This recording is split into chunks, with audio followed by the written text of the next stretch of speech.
When Doctor Who began in 1963, its premiere episode, An Unearthly Child, introduced a mysterious schoolgirl named Susan Foreman.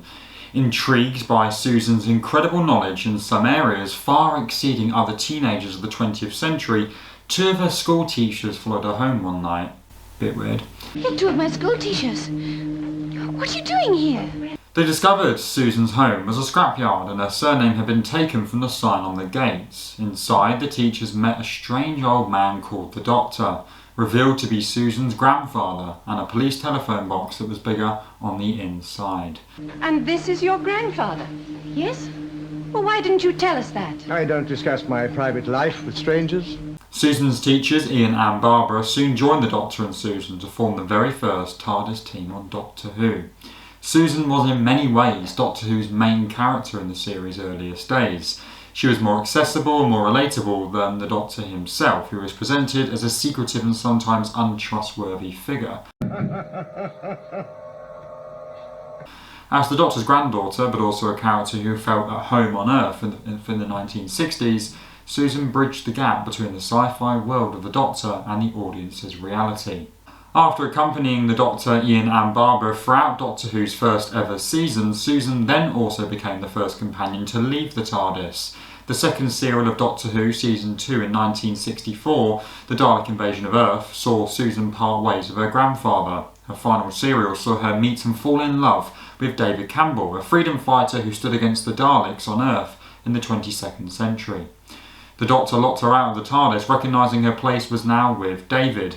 In a memorable farewell speech, the Doctor promised Susan, One day I shall come back.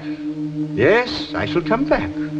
Ford would eventually return to Doctor Who as Susan in 1983's The Five Doctors for Doctor Who's 20th anniversary special, which opened with a clip of the First Doctor's farewell speech to his granddaughter and saw Susan accompanying the First Doctor as he joined forces with his 4 subsequent incarnations. Susan's return to Doctor Who in the Interstellar Song Contest marks a significant moment. The Doctor Who Season 1 finale also teased the return of Susan, though this turned out to be a red herring. The mysterious woman who had been following the Doctor and Ruby through time and space on Season 1 was not that Susan, but Susan Triad. Did you think I was family, Doctor? The Doctor thought there was a possibility that Susan was his granddaughter, having regenerated. Ultimately, it transpired that Susan was an angel of death created by the dog.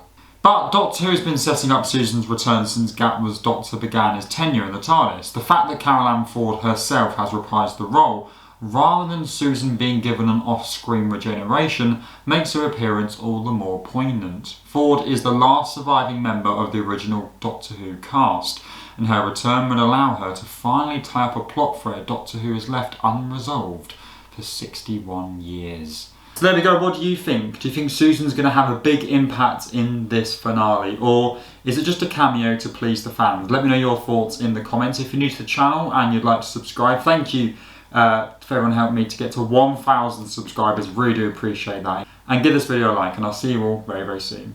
Goodbye.